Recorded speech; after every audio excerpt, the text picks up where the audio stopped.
Hoje nós vamos discutir na seção 9, NBC-TG 1001, Contabilidade de Pequenas Empresas, falando agora na parte conceitual de consolidação e também um pouco de combinação de demonstrações contábeis. Então, vamos lá.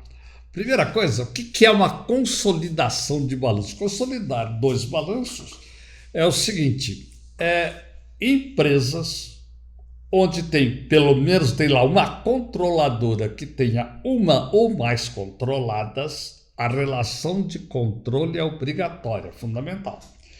Então você tem uma controladora e uma ou mais controladas e resolve-se fazer um balanço como se ao invés de duas, três, N pessoas jurídicas, todas no seu conjunto formassem uma só. É um balanço um pouco de certa ficção, porque é um balanço que não existe juridicamente, existe economicamente, mostra o poderio de ativos, passivos, receitas e despesas de um conjunto de empresas sob controle comum. Isto aqui é uma consolidação de balanços, tá certo? É como nós estamos mostrando ali agora, controladas, etc., como se fossem uma só entidade. É um negócio interessante porque o balanço consolidado não tem personalidade jurídica, né? No Brasil a gente diz o seguinte, ele não tem CNPJ. Se o Banco do Brasil controla todas as empresas dele de seguros, corretora, controla todas as empresas, ele é obrigado, inclusive, no caso até por lei e por exigência do Banco Central, fazer um balanço do Banco do Brasil como um todo, um conglomerado econômico, incluindo todas as empresas nas quais ele participa com controle, desde que ele tenha o controle. Isto é fundamental. Esta figura não pode deixar de existir. E daí o que acontece? Ao invés de a entidade jurídica, como eu já disse, nós temos a figura de uma entidade econômica. É um grupo econômico. O mercado tem tanto faz investidores como credores, querem ter uma ideia do grupo como um todo. Consequentemente, para fazer isso, o que a gente acaba na contabilidade? Juntamos os ativos, vamos pegar lá, vamos simplificar. Tem uma empresa que é dona de outra. Como é que eu faço a consolidação? Eu junto, põe numa planilha, né?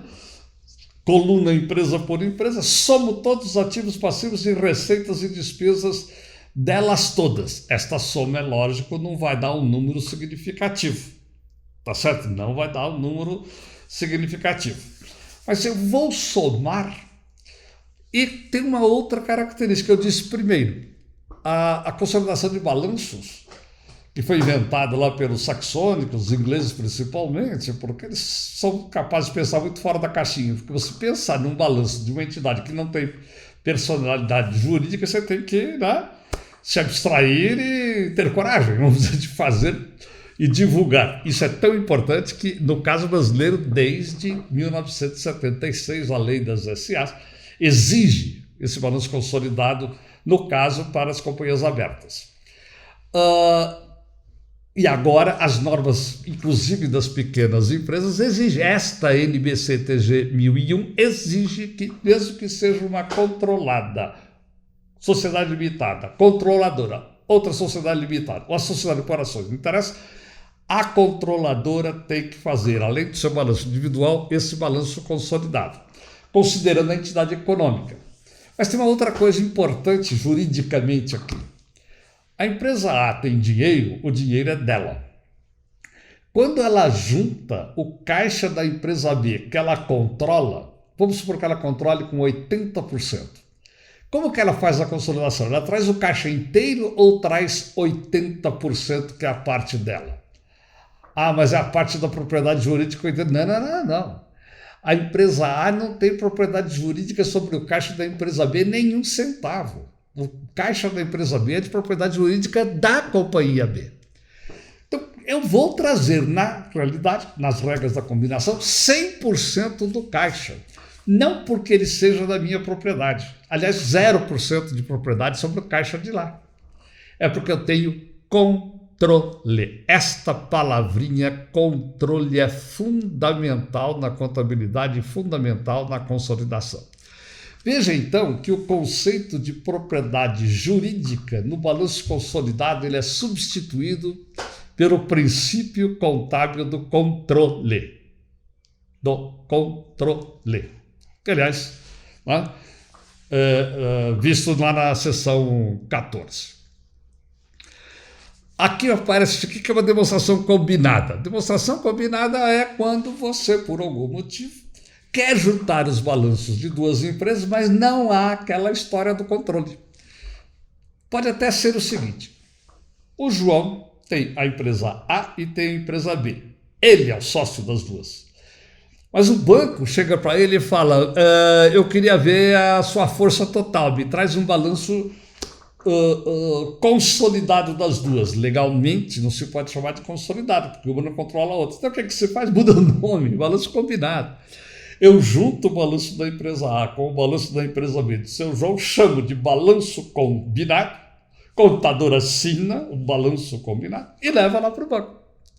No fundo, a combinação é a mesma coisa que a consolidação, a mesmíssima técnica. A diferença é que nas demonstrações combinadas não existe a figura do controle de uma empresa ou outra. Você tem a empresa X, seu vizinho tem a empresa Y. Vamos ver como é que seria um balanço se nós fôssemos uma única empresa? Faz um balanço combinado também. Não pode chamar de consolidado, que um não controla o outro. Bem, quando a gente faz a consolidação de balanço, algumas regras têm que ser atendidas. Por exemplo, a diferença de datas entre os balanços, entre todas as que vão ser consolidadas, não pode passar de 2 meses. Se passar, tem que fazer um balanço especial sobre para essa consolidação. E as práticas contábeis dentro deste conglomerado têm que ser as mesmas. Eu não posso juntar uma empresa que avalia a propriedade para investimento ao custo e fazer consolidação com outra que faz a valor justo. Então, bom, mas é assim, cara, eu preciso que seja assim, 2 pessoas jurídicas desse perfeito. Então, os balanços das empresas das pessoas jurídicas não mudam, só que a controladora, antes de fazer o consolidado, pega o balanço da controlada, refaz o balanço extracontabilmente lá no departamento de contabilidade da empresa mãe A, ajusta aos critérios contábeis de A para daí poder fazer a consolidação. Senão, não dá somar a laranja com banana, só se for para dizer que tem 2 frutas, né? No fundo, mas não dá para dizer que são banana, etc. Bem, vamos lá. Como eu disse, somamos linhas todas. E daí vem o seguinte: depois que você somou todas as linhas dos ativos, passivos, receitas e despesas, você tem que vir agora e pensar assim: o caixa da empresa A, o caixa da empresa B. A controla B. Estou consolidando. O total do caixa que eu controlo é esse? Então a soma já está feita, não tem o que mexer. Mas quando tem a conta de equivalência patrimonial, a empresa A tem equivalência patrimonial sobre a empresa B. Se você juntar as duas, equivalência de quem sobre quem não existe. É como se a empresa B não tivesse sido criada, fizesse parte da empresa A.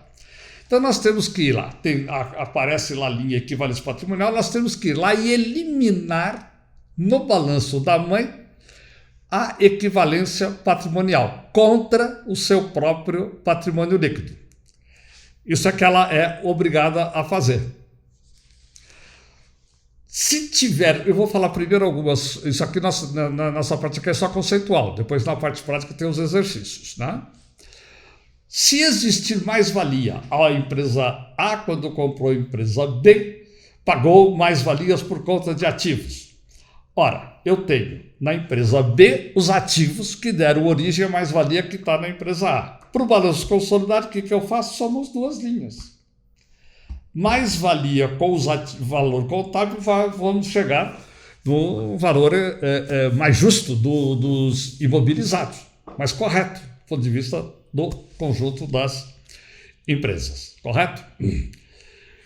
Se tiver goodwill ou ágio por expectativa de rentabilidade na investidora, essa conta não tem contra quem jogar, porque o ágio foi pago para terceiros. É um ativo para a empresa A do ponto de vista dela e é um ativo para o conjunto AB, porque foi pago para terceiros. Então ele simplesmente vai mudar de lugar do balanço e vai continuar lá daquele jeito, tá certo? Mesma coisa com os intangíveis, etc. Aí a gente vai para o resultado, vai fazer o quê? Receitas e despesas, uma jogada contra a outra. Tá correto? O que vai acontecer? Eu posso ter receitas e despesas de uma contra a outra, eu tenho que eliminar. Uma prestou serviço, tem receita de serviço, outra tem despesa de serviço. Eu tenho que, na consolidação, eliminar as duas coisas, porque só podem aparecer receitas e despesas com serviço contra terceiros.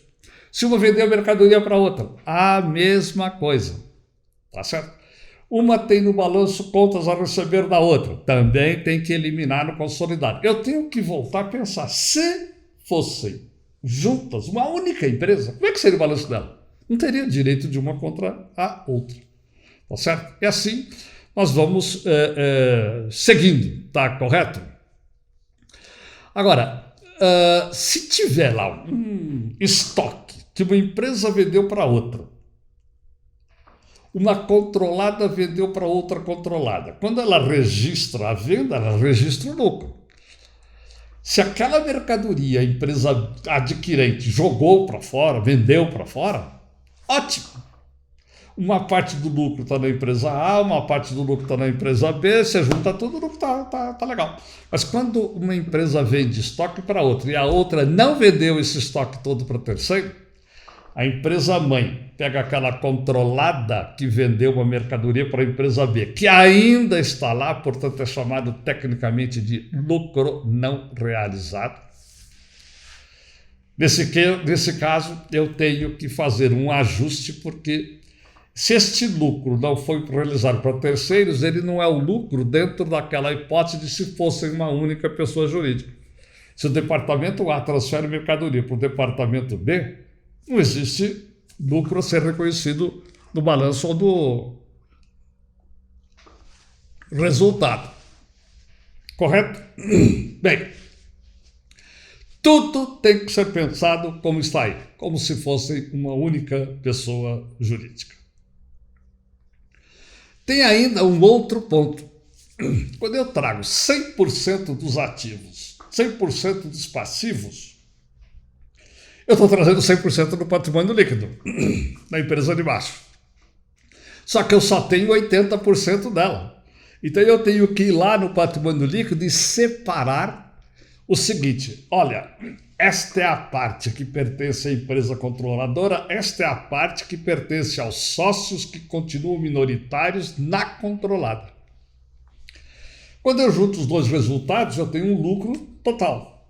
Mas a empresa A, que é a mãe, que está fazendo o balanço consolidado, não é dona de todo aquele resultado. Vai ter que ser separada a parcela que pertence aos minoritários na empresa controlada.